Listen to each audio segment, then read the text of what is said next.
नमस्कार, आप देख रहे हैं गुड न्यूज। पिछड़ा, दलित, आदिवासी, महिला और मुस्लिम समाज वंचित विरोधी, मोदी योगी सरकार। अजय राय, वाराणसी 25 अक्टूबर 2025। प्रदेश कांग्रेस अध्यक्ष अजय राय ने आज वाराणसी स्थित अपने आवासीय कार्यालय में आयोजित एक प्रेस कॉन्फ्रेंस में कहा कि मोदी योगी सरकार के 9-10 साल के शासनकाल में पिछड़ों, दलितों, आदिवासियों, महिलाओं और अल्पसंख्यकों पर अत्याचारों की घटनाओं में भयावह वृद्धि हुई है। ये तथाकथित अमृतकाल नहीं बल्कि अत्याचार काल बन गया है।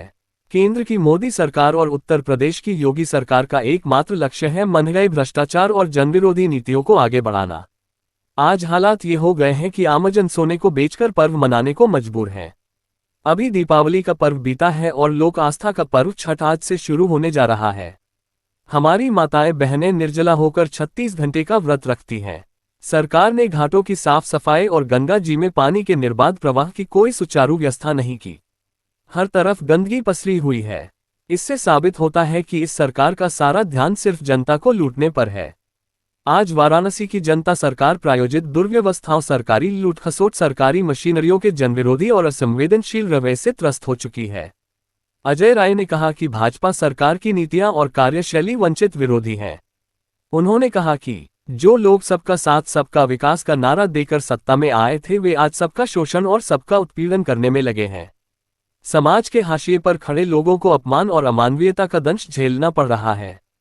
भाजपा और संघ की सोच में दलित, आदिवासी और अल्पसंख्यक आज भी दूसरे दर्जे के नागरिक माने जाते हैं।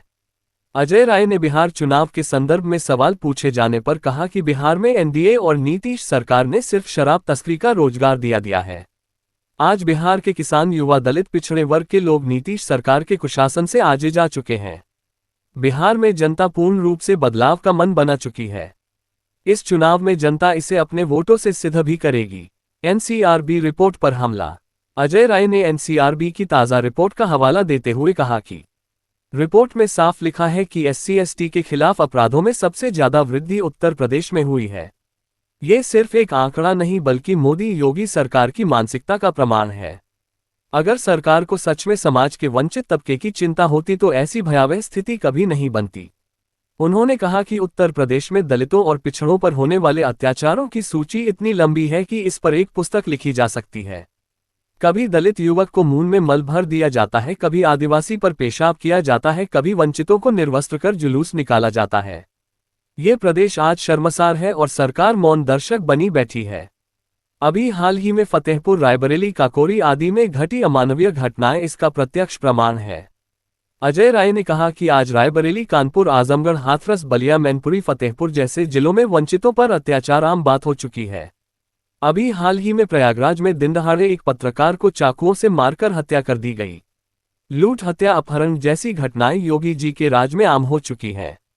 पूरब से लेकर पश्चिम तक, उत्तर से लेकर दक्षिण तक पूरा उत्तर प्रदेश भय और अन्याय के वातावरण में जी रहा है। दबंगों को सत्ता का संरक्षण मिला है और पुलिस प्रशासन भाजपा के इशारे पर काम कर रहा है। उन्होंने कहा कि भाजपा शासन में कानून का राज नहीं बल्कि दबंगों का राज चल रहा है। दलित, आदिवासी, मुस्लिम और पिछड़ा समाज आज अपने ही राज्य में असुरक्षित है। ये किसका अमृतकाल है? जनता तो जहर पी रही है। संविधान की अवमानना। अजय राय ने आगे कहा, जो स्वतंत्रता, समानता और सम्मान संविधान ने वंचित वर्ग को दिया है, उसकी रक्षा करने में मोदी और योगी सरकार पूरी तरह विफल रही है। ये सरकार बाबा साहब डॉक्टर भीमराव अंबेडकर के विचारों की घोर अपमानक है। भाजपा सामाजिक न्याय की नहीं, सामाजिक अन्याय की राजनीति कर रही है। अभी हाल ही में देश के मुख्य न्यायाधीश के ऊपर जूता फेंकने की घटना इसकी तस्दीक करती है। आज की पत्रकार वार्ता में जिला एवं महानगर कांग्रेस कमेटी के अध्यक्ष राजेश्वर सिंह पटेल, राघवेंद्र चौबे, प्रदेश सचिव फसाहत हुसैन, बाबू सतनाम सिंह, अरुण सोनी, प्रमोद वर्मा, चंचल शर्मा, अब्दुल हमीद डोडे, डॉक्टर नृपेंद्र नारायण सिंह प्रमुख रूप से उपस्थित थे। देखिए, मैंने वो सुना नहीं है बयान, इसमें मैं कुछ नहीं बोल पाऊंगा।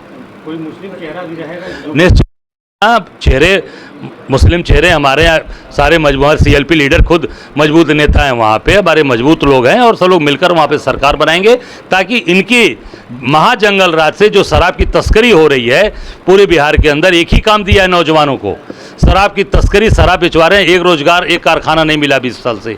एक लोगों, बिहार का पलायन नहीं रुक रहा है। बिहार के लोगों को गुजरात जाना पड़ता है, महाराष्ट्र जाना पड़ता है, मुंबई जाना पड़ता है और देश के कोने कोने में जाकर रोजगार करना पड़ता है। बिहार में क्यों नहीं दिया भाई नीतीश बाबू? और अब पूरी तरीके मोदी बाबू को क्यों नहीं रोजगार दिया। बिजली की बात करते हैं, कल बिजली मोदी के मंच पर ही चली गई। गिरिराज सिंह कह रहे हैं बिजली ऑन करो, बिजली ऑन करो। साबित हो गया कि पूरी सरकार झूठी है, फ्लॉप है। देखिए, देश से विदेश जाना तो टैलेंट के अनुसार जा रहे हैं। बिहार से केवल और केवल ये लेबरगिरी की बात करते हैं। एक कारखाना नहीं लगाया, एक भी फैक्ट्री नहीं लगाई, और केवल वहाँ से जो नीचे तबका काम करने वाला उसको ले जा रहे हैं।